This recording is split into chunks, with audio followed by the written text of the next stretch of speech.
اللہ کریم کی خاطر آپس میں محبت رکھنے والے جب باہم ملیں اور مصافحہ کریں اور نبی پاک صلی اللہ علیہ وسلم پر درود پاک بھیجیں تو اللہ ان کے جدا ہونے سے پہلے دونوں کے اگلے پچھلے گناہ بخش دیتا ہے۔ صلو علی الحبیب صلی اللہ تعالی علی محمد صلی اللہ علیہ وسلم۔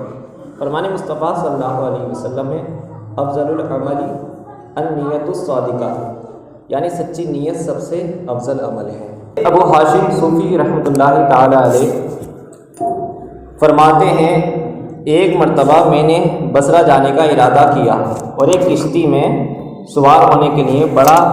اس کشتی میں ایک مرد تھا جس کے ہمراہ اس کی کنیز تھی۔ اس مرد نے مجھ سے کہا کشتی میں جگہ نہیں ہے۔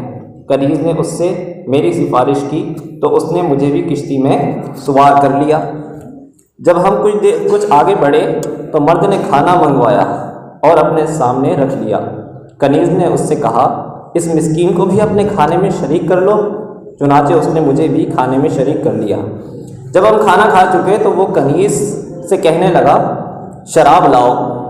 جب وہ شراب لائی تو وہ اسے پینے لگا اور کنیز سے مجھے بھی شراب پلانے کو کہا، لیکن میں نے منع کر دیا۔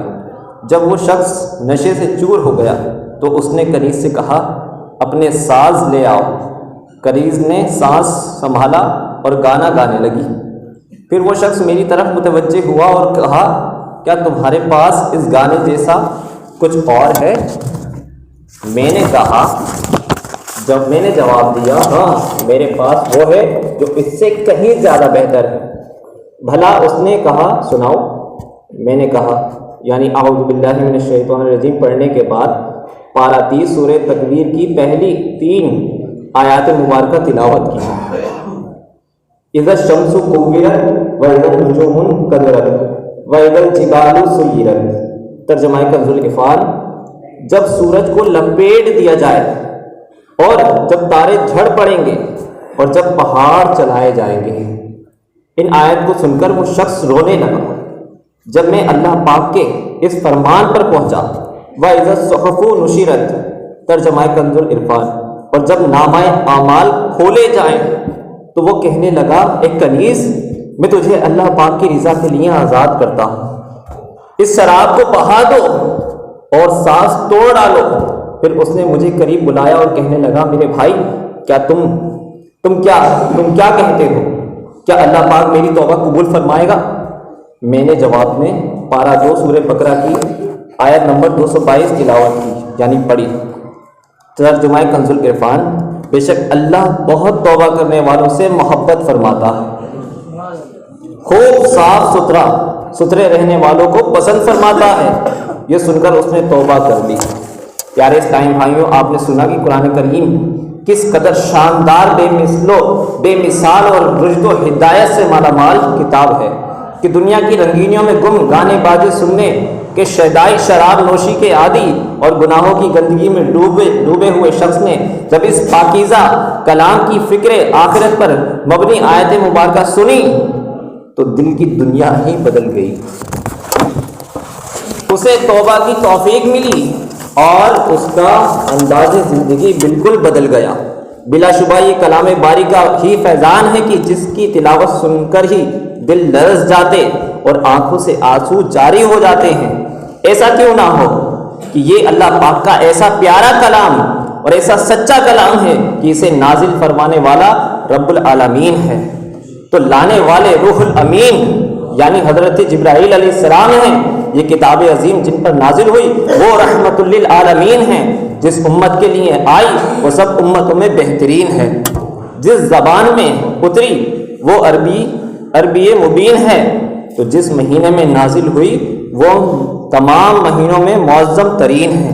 جس رات میں نازل ہوئی وہ افضل ترین ہے، تو جن جگہوں میں اتری وہ اعلیٰ ترین ہے۔ الحمدللہ قرآن کریم وحی الہی ہے، قرب خدا بندی کا ذریعہ ہے، تمام آسمانی کتابوں کا خلاصہ ہے، تمام علوم کا سرچشمہ ہے، ہدایت کا مجموعہ، رحمتوں اور برکتوں کا خزینہ ہے، ایسا نور ہے جس سے گمراہی کے تمام اندھیرے دور ہو جاتے ہیں۔ اصلاح و تربیت کا ایسا نظام ہے کہ جو انسان کے ظاہر و باطن کو پاک کر کے اسے مثالی بنا دیتا ہے۔ ایسا باوفا ساتھی ہے جو قبر میں بھی ساتھ نبھاتا ہے، نزا و قبر و حشر میں بھی وفا کا حق ادا کرے گا۔ اس بیمار دلوں کے لیے شفا ہے، جس نے اسے مضبوطی سے تھاما وہ ہدایت یافتہ ہو گیا، جس نے اس پر عمل کیا وہ دنیا و آخرت میں کامیابی پا گیا۔ آئیے اس پاکیزہ کلام کی خوبیاں اور اس کی شان و شوکت خود اسی کی زبانی سنتے ہیں۔ چنانچہ پارہ 15 سورہ بنی اسرائیل کی آیت نمبر 9 میں ارشاد ربانی ہے، اِنَّ هَذَا الْقُرْآنَ يَهْدِي لِلَّتِي هِيَ أَقْوَمُ۔ ترجمہ کنز العرفان، بے شک یہ قرآن وہ راہ دکھاتا ہے جو سب سے سیدھی ہے۔ صلو علی الحبیب صلی اللہ تعالی علی محمد۔ ایک جگہ اور پارہ 14 سورہ نحل کی آیت نمبر 79 میں ارشاد ہوتا ہے، وَنَزَّلْنَا عَلَيْكَ الْكِتَابَ تِبْيَانًا لِكُلِّ شَيْءٍ وَهُدًى وَرَحْمَةً وَبُشْرَىٰ لِلْمُسْلِمِينَ۔ ترجمہ کنز العرفان، اور ہم نے تم پر یہ قرآن اتارا جو ہر چیز کا روشن بیان ہے اور مسلمانوں کے لیے ہدایت اور رحمت اور بشارت ہے۔ پارہ 4 سورہ آل عمران کی آیت نمبر 138 میں ارشاد ہوتا ہے، جس کا ترجمہ کنز العرفان، یہ لوگوں کے لیے ایک بیان اور رہنمائی ہے اور پرہیزگاروں کے لیے نصیحت ہے، ماننے والوں کے لیے۔ مفتی احمد یار خان نعیم رحمۃ اللہ تعالی علیہ آخری آیت مبارکہ کے تحت فرماتے ہیں، قرآن کریم یعنی قرآن شریف کا عام فیضان تو عام لوگوں کے لیے ہے، یعنی ہر چیز کا بیان واضح، مگر خاص فیض خاص لوگوں کے لیے ہے، یعنی ہدایت دنیا اور راست سیدھی راستے پر لگا دینا۔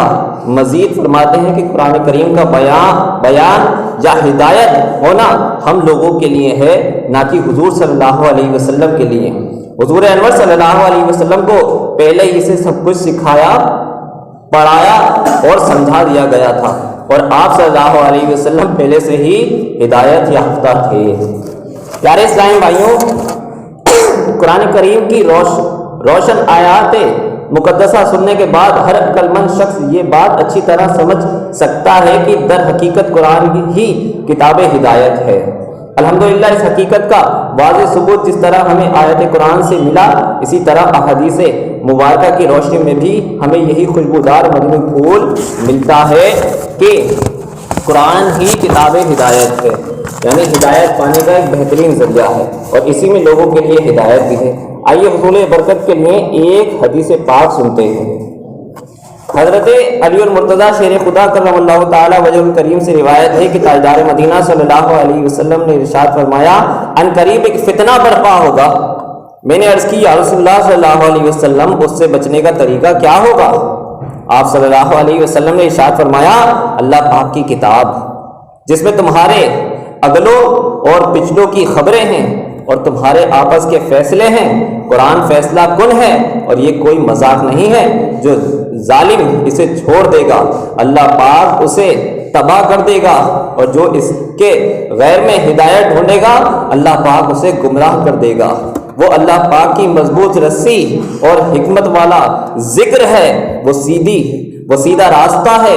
قرآن وہ ہے جس کی برکت سے خواہشات بگڑتی نہیں، دوسری زبانیں مل کر اسے مشکوک نہیں بنا سکتی، جس سے علماء بے پرواہ نہیں ہوتے، جو زیادہ دہرانے سے قرآن نہیں پڑھتا، جس کے عجائبات ختم نہیں ہوتے۔ قرآن ہی وہ ہے کہ جب اسے جنات نے سنا تو یہ کہے بغیر نہ رہے کہ ہم نے عجیب قرآن سنا، جو اچھائی کی رہبری کرتا ہے تو ہم اس پر ایمان لے آئے۔ جو قرآن کا قائل ہو وہ سچا ہے، جس نے اس پر عمل کیا وہ ثواب پائے گا، جو اس کے مطابق فیصلہ کرے گا وہ انصاف کرنے والا ہوگا، اور جو اس کی طرف بلائے تو ضرور وہ سیدھی راہ کی طرف بلائے گا۔ صلو علی الحبیب صلی اللہ تعالی علی محمد صلی اللہ علیہ وسلم۔ سبحان اللہ، آپ نے سنا کہ قرآن کریم کس قدر خوبیوں سے مالا مال کتاب ہے، اور ایک مکمل کمپلیٹ ضابطۂ حیات ہے۔ یقیناً یہ کلام باری کا ہی فیضان ہے کہ آج بھی اس کتاب سے رشد و ہدایت کے ایسے چشمے پھوٹ رہے ہیں کہ اپنے تو اپنے، غیر بھی اس کی سچائی کے قائل ہیں، اور ہر ایک اپنے اپنے اعتبار سے اس میں غور و فکر کرنے میں مصروف ہے۔ قرآن کتاب ہدایت ہے، اس کا واضح ثبوت یہ بھی ہے کہ جب اس بے مثال کلام کی تجلیاں معاشرے پر پڑی تو اندھیرے اجالوں میں بدل گئے، ہر طرف ہدایت کا نور پھیل گیا۔ گناہوں میں مشغول لوگوں نے جب ہدایت سے معمور آیات سنی تو نور قرآن سے ان کے دل روشن ہو گئے، ان کے سینوں میں خوف خدا بیدار ہو گیا، اور وہ نہ صرف خود اپنے گناہوں سے تائب ہو کر صلاۃ و سنت کی راہ پر گامزن ہوئے، بلکہ مسلمانوں کے پیشوا اور بھٹکے ہوئے لوگوں کو بھی راہ دکھانے والے بن گئے۔ آئیے اس ضمن میں 2 ایمان افروز حکایات سنتے ہیں۔ مکتبۃ المدینہ کی کتاب عیون الحکایات حصہ 2 صفحہ نمبر 17 پر ہے کہ توبہ سے قبل حضرت فضیل بن عیاض رحمۃ اللہ تعالی علیہ اتنے بڑے اور خطرناک ڈاکو تھے کہ پورے قافلے کو اکیلے ہی لوٹ لیا کرتے تھے۔ ایک مرتبہ ایک قافلہ آپ کے علاقے کے قریب سے گزرا، انہیں وہیں رات ہو گئی۔ آپ ڈاکہ ڈالنے کی نیت سے جب قافلے کے قریب پہنچے تو بعض قافلے والوں کو یہ کہتے ہوئے سنا، تم اس بستی کی طرف نہ جاؤ بلکہ کوئی اور راستہ اختیار کر لو، یہاں فضیل نامی ایک خطرناک ڈاکو رہتا ہے۔ جب آپ نے قافلے والوں کی یہ آواز سنی تو کپکپی طاری ہو گئی اور بلند آواز سے کہا، اے لوگو، میں فضیل بن عیاض تمہارے سامنے موجود ہوں، بے خوف و خطر گزر جاؤ، تم مجھ سے محفوظ ہو۔ خدا کی قسم آج کے بعد میں کبھی اللہ پاک کی نافرمانی نہیں کروں گا۔ اتنا کہہ کر آپ وہاں سے چلے گئے اور اپنے تمام پچھلے گناہوں سے توبہ کر کے راہ حق کے مسافروں میں شامل ہو گئے۔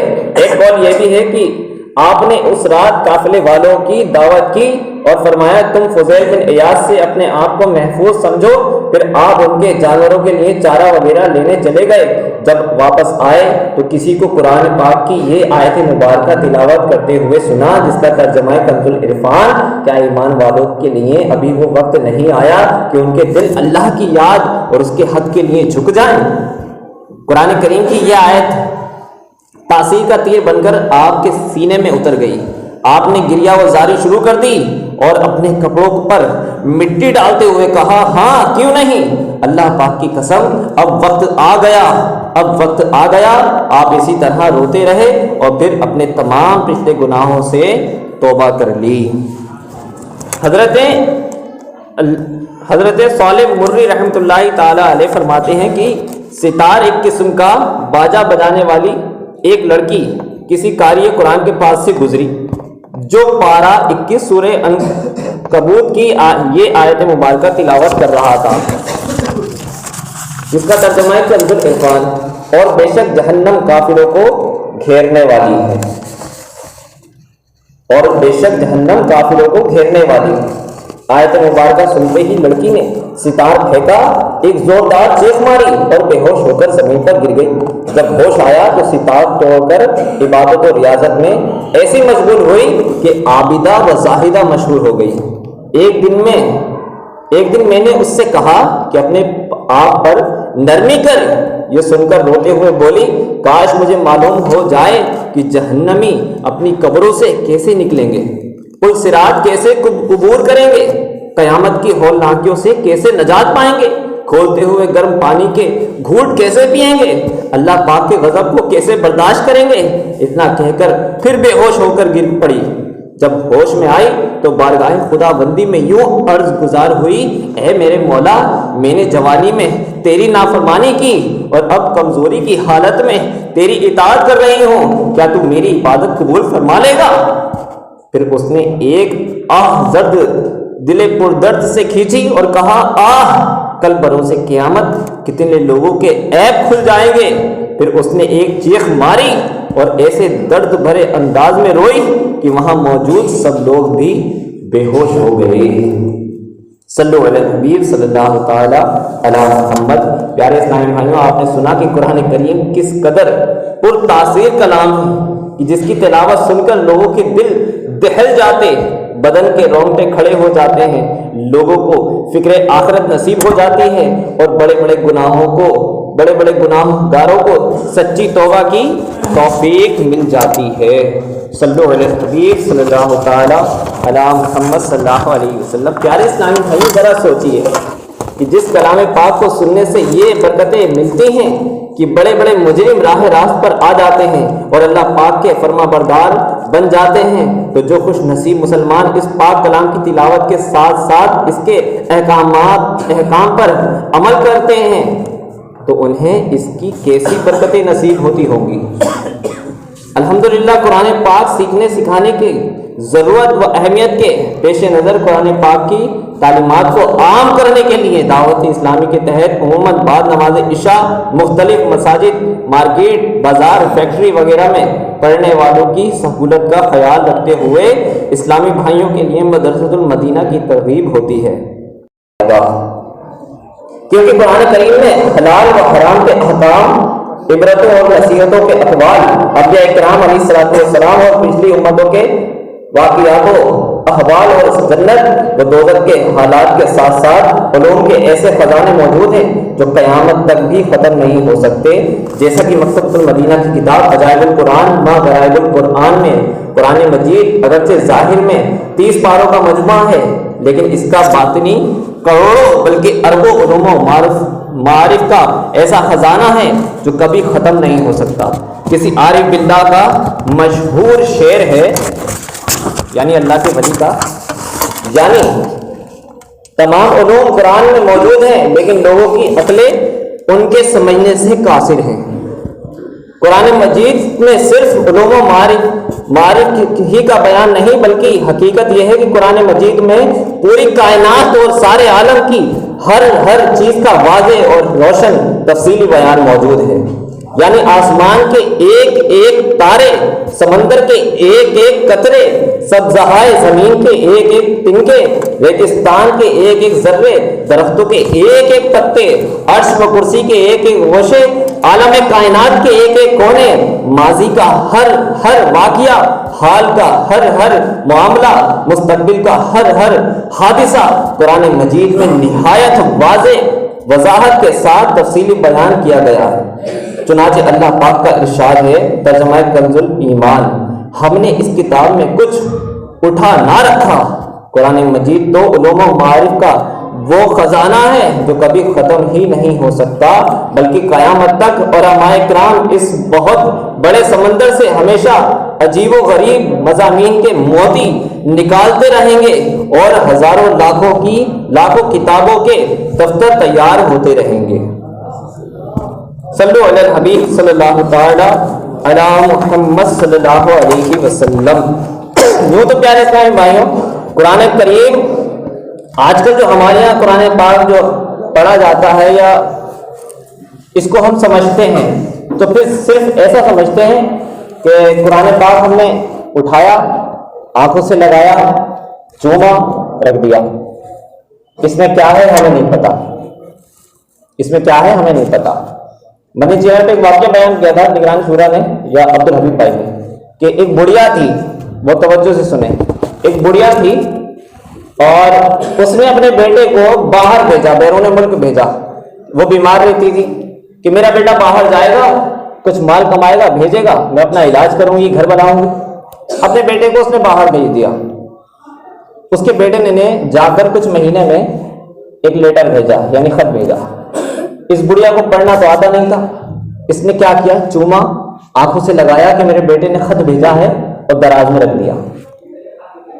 یہ تھوڑی بیمار ہوئی، دوسرے مہینے کے بعد خود ایک اور لیٹر آ گیا، خط آ گیا، پھر اس نے یہی کیا، چوما، آنکھوں سے لگایا اور رکھ دیا۔ تیسرا آ گیا اور یہ ایسی بیمار ہوئی کہ اس دنیا سے چلی گئی۔ جب پڑوس کی عورتیں آئیں اور آن کے گھر کی صفائی کی تو اس دراز کو بھی کھولا جس میں یہ خط رکھے ہوئے تھے، تو دیکھا ہر خط کے اندر ایک منی آرڈر موجود تھا۔ ہر خط میں ایک منی آرڈر موجود تھا، یعنی پیسے۔ اس بڑھیا سے پڑھنا آتا نہیں تھا، اس نے ایسی چوما، آنکھوں سے لگایا، رکھ دیا۔ آج قرآن جو ہمارے پاس ہے گھروں میں، بس اسی طریقے سے ہے۔ مطلب اس میں کیا خزانہ ہے، کیا موتی ہیں، کیا ہمارے لیے رہنمائی ہے، ہمیں پتہ ہی نہیں. ہم کہیں جاتے ہیں، باہر آتے ہیں، چومتے ہیں، آنکھوں سے لگاتے ہیں، بیٹی کی شادی ہوئی دے دیا، کسی کا انتقال ہوا میت کے ساتھ کر دیا، کسی کو اصالہ ثواب میں دے دیا، کسی کو کبھی دعا دیا. وہ تو فائدے کی چیزیں ہیں، اس کو چومنا بھی عبادت ہے، دیکھنا بھی عبادت ہے، لیکن جو اصل خزانہ ہے وہ ہمیں پتہ ہی نہیں اس کے اندر کیا ہے. ایسی ہوگا ایک دن ہم دنیا سے چلے جائیں گے اور اس کے خزانے سے محروم رہ جائیں گے. قرآن پاک بندہ جب پڑھتا ہے تو اس کی تلاوت کے بہت سارے فضائل ہیں پیارے اسلام میں، بہت سارے فضائل. ایک روایت کا مفہوم ہے کہ ایک صحابی تھے، انہوں نے رات کے وقت سورہ بقرہ کی تلاوت شروع کی. باہر ان کا گھوڑا بندھا ہوا تھا. جب انہوں نے تلاوت شروع کی سورہ بقرہ کی تو ان کا گھوڑا بھٹکنے لگا، کودنے لگا. انہوں نے تلاوت موقوف کی، روکی، ان کا گھوڑا رک گیا. دوبارہ پھر سورہ بقرہ کی تلاوت شروع کی انہوں نے، پھر ان کا گھوڑا کودنے لگا، بھٹکنے لگا. پھر بند کر دی تلاوت، پھر تیسرا کی تلاوت شروع کی، پھر ان کا گھوڑا بھٹکنے لگا، کودنے لگا. اب انہوں نے سوچا کہ کہیں ایسا نہ ہو، ان کا بچہ کیونکہ گھوڑے کے پاس ہی موجود تھا، سو رہا تھا. انہوں نے سوچا اپنے بچے کو اٹھا لوں، کہیں میرے بچے کو روند دے. جب وہ باہر گئے اپنے بچے کو اٹھا لیں، جیسے ہی بچے کو اٹھایا تو ان کی نظر آسمان پر پڑی. جب آسمان پر انہوں نے نگاہ اٹھائی تو دیکھا آسمان پر چراغ روشن ہے، چراغ روشن ہے. دیکھ کر حیران. صبح کو اللہ کے نبی صلی اللہ علیہ وسلم کی بارگاہ میں حاضر ہوئے. عرض کیا رسول اللہ کل ایسا معاملہ ہوا، میں سورہ بقرہ کی تلاوت کر رہا تھا، رات کو میں نے دیکھا چراغ روشن ہے. اللہ کے نبی صلی اللہ علیہ وسلم نے ارشاد فرمایا صحابی سے، اگر تم اپنی تلاوت کو، یعنی فرمایا جو چراغ تھے آسمان پہ، جو تم نے چراغ دیکھے وہ اللہ کے نورانی فرشتے تھے. اگر تم اپنی تلاوت کو جاری رکھتے تو صبح کو لوگ ان کو دیکھ لیتے، صبح کو لوگ ان کو دیکھ لیتے. اب آپ اندازہ کریں کہ جب بندہ اپنے گھر میں قرآن کی تلاوت کرے، اپنی دکان میں بیٹھ کے تلاوت کرے گا، اپنے کارخانے میں کرے یا کہیں پر بھی کرے، تو اللہ تعالیٰ کی کیسی رحمت نازل ہوگی، کیسا نور نازل ہوگا، کیسی برکتیں انسان کو ملے گی. لیکن ہم کیا کرتے ہیں، ہمارے پاس وقت نہیں ہے سیکھنے کے لیے، قرآن پاک پڑھنے کے لیے وقت نہیں ہے. آج ہمارے اندر بہت ساری کمیاں پیارے اسلامی بھائیوں واضح طور پر دکھائی جا رہی ہیں جو ہمارے اندر ہو گئی ہیں. دنیا کا کام کرنے کے لیے ہمارے پاس وقت ہے، میرے پاس بھی ہے، آپ کے پاس بھی ہے، لیکن نہیں ہے تو اللہ کی عبادت کرنے کا وقت نہیں ہے، علم دین حاصل کرنے کا وقت نہیں ہے، قرآن پاک کی تلاوت کرنے کا وقت نہیں ہے. حقیقت یہ ہے. اور پھر جو پریشانیاں مصیبتیں ہمارے پر آ رہی ہیں تو رونا بھی اس کا ہم ہی روتے ہیں، پھر شکایت کس سے کرتے ہیں اللہ تعالیٰ سے کہ یا اللہ کی پریشانی ہمیں تو دینے کو رہ گیا ہے معاذ اللہ، یا اللہ یہ بیماری ہمیں دینے کو رہ گیا ہے. یہ تو سوچے پیارے اسلامی بھائیوں کہ ہم اپنا وقت گزارتا آ رہے ہیں. نماز کو بھی اگر ہم جاتے ہیں تو بس جلدی جلدی کر کے آ گئے، نہ ہمیں یہ پتا کہ ہماری نماز ادا ہوئی یا نہیں ہوئی، کچھ ہمیں نہیں پتا، بس جا رہے ہیں فارملٹی کے نا پوری کر کے آ رہے ہیں. پیارے اسلامی بھائی اس کی طرف غور کریں، اپنے آپ بھی غور کریں، اپنے اوپر بھی غور کریں، اپنے بچوں کی طرف بھی غور کریں کہ ہمیں کس طریقے سے زندگی کو گزارنا ہے. اللہ تعالیٰ نے ہمیں کیوں بھیجا تھا، وما خلقت الجن والانس الا لیعبدون، کہ ہم نے جن انسانوں کو اپنی عبادت کے لیے پیدا فرمایا، اور ہم صرف دنیا کے ہوتے جا رہے ہیں، صرف دنیا کے ہوتے جا رہے ہیں. پیارے اسلام پریشانیاں مصیبتیں تو مومن کے اوپر آتی ہیں، یہ آزمائش ہے، اس سے گھبرانا نہیں چاہیے. پیارے اسلام بھائی بیماری ہو، اور بیماری کے تو بہت سارے فضائل ہیں.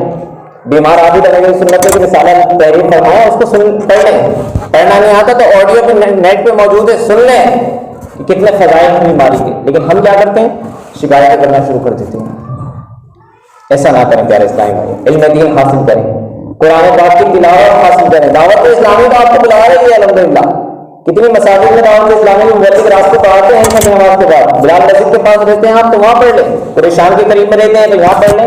اور بھی مساجد میں پڑھایا جاتا ہے رات کو عشاء کی نماز کے بعد. دن بھر آپ کام کریں، عشاء کے بعد چھٹی لے کر آ جائیں، عشاء کی نماز اسی مسجد میں ادا کریں، اپنی تلاوت کو درست کریں، قرآن پاک پڑھنا سیکھ لیں. اللہ کی بارگاہ میں ایسے تو نہیں جائیں گے کہ ہم سے قرآن پڑھنا ہی نہیں آتا تھا.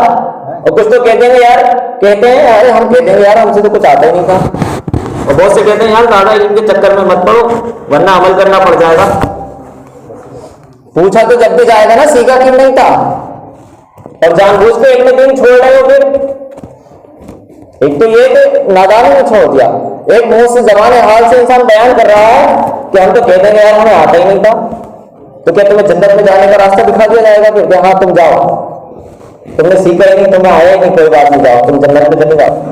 ایسا نہیں پیارے اسلام بھائی, علم دین حاصل کریں, علماء کے پاس بیٹھیں, مبلغین کے پاس بیٹھیں, قرآن پاک کی تلاوت سیکھیں. قرآن پاک کی تلاوت کریں گے تو اللہ تعالیٰ بہت زیادہ برکت عطا فرمائے گا, آپ کی پریشانیاں دور ہوتی نظر آئیں گی انشاءاللہ. صحابہ کرام کے بارے میں لکھا ہے کہ جب گھر میں داخل ہوتے تو قرآن پاک کی تلاوت کرتے. قرآن سے ایسی محبت کریں کہ جب تک اس کی تلاوت نہ کر لیں, صبح نہ کریں تو رات کو جب تک نیند نہ آئے تو یار آج میں نے قرآن پاک کی تلاوت نہیں کی ہے, مزہ نہیں آ رہا, کھانا تو کھا لیا لیکن آنکھوں کو سکون نہیں مل رہا, دل کو چین نہیں مل رہا کہ آج میں نے قرآن پاک کی تلاوت نہیں کی. ایسی محبت کریں اس سے پیارے اسلام. موبائل سے محبت کرتے ہیں نا کہ رات کو اس کو نہیں دیکھیں, صبح کو اگر اس کو نہیں دیکھیں تو بے چین ہو جائیں کہ یار آج موبائل نہیں دیکھا میں نے, ایسا تو ہوتا ہے نہیں, ورنہ دن میں نہ جانے کتنی بار ہم نیٹ پہ آن لائن ہوتے ہیں, فیس بک لے لیں, واٹس ایپ لے لیں, ٹویٹر لے لیں, اور جو ایپس ہیں وہ ان پہ لے لیں. دن گھر میں نہ جانے کتنی بار ہمارے پاس وقت ہوتا ہے, ہم آن لائن ہو جاتے ہیں, لیکن قرآن پاک کو کتنی بار کھول کے دیکھ رہے ہیں, قرآن پاک میں کتنی بار آن لائن ہو رہے ہیں ہمیں پتہ نہیں, مہینوں سے نہیں ہوئے ہیں, ایک دن نہیں مہینوں سے آن لائن نہیں ہوا قرآن پاک میں. ہم موبائل اگر تکیے کے نیچے کھو جائے تو ایسے ڈھونڈتے ہیں جیسے کوئی بھوکا کھانے کو ڈھونڈتا ہے. یہ محبت ہے ہماری موبائل سے صرف, اور محبتیں تو الگ ہیں. تو قرآن سے بھی کم سے کم اتنی تو محبت کر لیں کہ وہ ہماری روح کی غذا بن جائے, دل کا چین بن جائے. الا بذکر اللہ تطمئن القلوب, کہ دلوں کا چین وہ خدا کے ذکر میں ہے, دلوں کا چین وہ خدا کے ذکر میں ہے. اللہ تعالیٰ ہمیں قرآن پاک سے محبت عطا فرمائے, اس پر عمل کرنے کی بھی توفیق عطا فرمائے. صلی اللہ علیہ حبیب صلی اللہ تعالیٰ علی محمد صلی اللہ علیہ وسلم. پیارے اسلام آئیے بیان کو اختتام کی طرف لاتے ہوئے امیر سنت دامت برکاتہ العالیہ کے رسالے قیامت کا امتحان سے پڑوسی کے چند نکات سننے کی سعادت حاصل کرتے ہیں. پہلے دو فرامین مصطفیٰ صلی اللہ علیہ وسلم ملاحظہ فرمائیے. نمبر 1, حضور نے فرمایا اللہ پاک کے نزدیک بہترین پڑوسی وہ ہے جو اپنے پڑوسی کا خیر خواہ ہو. بہترین پڑوسی کون ہے؟ جو اپنے پڑوسی کا خیر خواہ ہو, یعنی اس کا خیال رکھے, اس کا دھیان رکھے, پریشانی میں اس کی مدد کرے. نمبر 2 فرمایا جس نے اپنے پڑوسی کو ایذا دی اس نے مجھے ایذا دی. کون فرما رہے ہیں؟ حضور صلی اللہ علیہ وسلم. اللہ کے آخری نبی فرما رہے ہیں جس نے اپنے پڑوسی کو ایذا دی اس نے مجھے ایذا دی, اور جس نے مجھے ایذا دی اس نے اللہ پاک کو ایذا دی. نزہۃ القاری میں ہے کہ پڑوسی کون ہے, اس کو ہر شخص اپنے عرف اور معاملے سے سمجھتا ہے. امام محمد غزالی رحمۃ اللہ علیہ فرماتے ہیں پڑوسی کے حقوق میں سے یہ بھی ہے کہ اسے سلام کرنے میں پہل کرے, اس سے طویل گفتگو نہ کرے, اس کے حالات کے بارے میں زیادہ پوچھ گچھ نہ کرے, بس سلام دعا کرے, اس سے زیادہ لمبی گفتگو نہ کرے. اس کی کوئی پریشانی پتہ چل جائے تو اس کو دور کرے. اللہ تعالیٰ ہمیں اس پر بھی عمل کرنے کی توفیق عطا فرمائے. آئیے دعوت اسلامی کے ہفتہ سنتوں بھرے اہتمام میں پڑھے جانے والے 6 درود پاک اور 2 دعائیں پڑھ لیتے ہیں. شب جمعہ کا درود پاک. بزرگوں نے فرمایا کہ جو شخص ہر شب جمعہ اور جمعرات کی درمیانی رات اس درود شریف کو پابندی سے کم از کم 1 مرتبہ پڑھے گا, موت کے وقت سرکار مدینہ صلی اللہ علیہ وسلم کی زیارت کرے گا, اور قبر میں داخل ہوتے وقت بھی یہاں تک کہ وہ دیکھے گا کہ سرکار مدینہ صلی اللہ علیہ وسلم اسے قبر میں اپنے رحمت بھرے ہاتھوں سے اتار رہے ہیں. آپ بھی مل کر پڑھ لیجیے. اللہم صلی وسلم وبارک علی سیدنا محمد النبی الامی الحبیبی العالی القدری العظیمی الجاہ وعلا آلہ وصحبہ وسلم. حضرت انس رضی اللہ تعالیٰ عنہ سے روایت ہے کہ تاجدار مدینہ صلی اللہ علیہ وسلم نے فرمایا جو شخص یہ درود پاک پڑھے اگر کھڑا تھا تو بیٹھنے سے پہلے اور بیٹھا تھا تو کھڑے ہونے سے پہلے اس کے گناہ معاف ہو جائیں گے. اللہم صلی علی سیدنا و مولانا محمد وعلی آلہ وسلم۔ جو یہ درود پاک پڑھتا ہے تو اس پر رحمت کے 70 دروازے کھول دیے جاتے ہیں۔ صلی اللہ علی محمد۔ رسول اکرم نور مجسم صلی اللہ علیہ وسلم کا فرمان شفاعت نشان ہے، جو شخص یوں درود پاک پڑھے اس کے لیے میری شفاعت واجب ہو جاتی ہے۔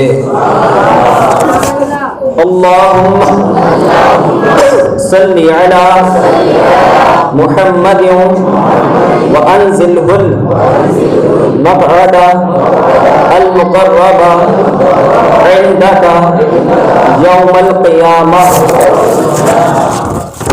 ایک دن حضرت احمد صاحب رحمۃ اللہ تعالی علیہ بعض بزرگوں سے نقل کرتے ہیں، اس درود شریف کو ایک بار پڑھنے سے 6 لاکھ درود شریف پڑھنے کا ثواب حاصل ہوتا ہے۔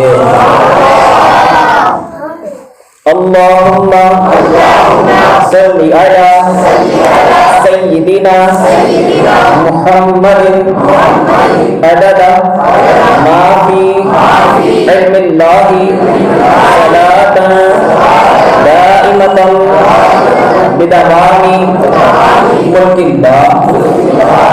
ایک دن ایک شخص آیا تو حضور انور صلی اللہ علیہ وسلم نے اسے اپنے اور صدیق اکبر رضی اللہ تعالیٰ عنہ کے درمیان بٹھا لیا۔ اس سے صحابہ اکرام علیہ رضوان کو تعجب ہوا کہ یہ کون سی مرتبہ۔ جب وہ چلا گیا تو سرکار مدینہ صلی اللہ علیہ وسلم نے فرمایا، یہ جب مجھ پر درود پاک پڑھتا ہے تو یوں پڑھتا ہے۔ آپ بھی پڑھ لیجیے، اللہم صلی علی محمد کما تحب وترضى۔ حضرت ابن عباس رضی اللہ تعالیٰ عنہ سے روایت ہے کہ سرکار مدینہ صلی اللہ علیہ وسلم نے فرمایا، اس کو پڑھنے والے کے لیے 70 فرشتے 1000 دن تک نیکیاں لکھتے ہیں۔ جزا اللہ عنا محمدا ما هو اہلہ۔ فرمان مصطفیٰ صلی اللہ علیہ وآلہ وسلم ہے، جس نے اس دعا کو 3 مرتبہ پڑھا گویا اس نے شب قدر حاصل کر لی۔ لا الہ الا اللہ الحلیم الکریم سبحان اللہ رب السماوات السبع ورب العرش العظیم۔ لا الہ الا اللہ الحلیم الکریم سبحان اللہ رب السماوات السبع ورب العرش العظیم۔ لا الہ الا اللہ الحلیم الکریم سبحان اللہ رب السماوات السبع ورب العرش العظیم۔ یعنی خدائے حلیم و کریم کے سوا کوئی عبادت کے لائق نہیں، اللہ پاک ہے جو 7 آسمانوں اور عرش عظیم کا پروردگار ہے۔ صلی اللہ علیہ وسلم صلی اللہ تعالی علی محمد صلی اللہ علیہ وسلم۔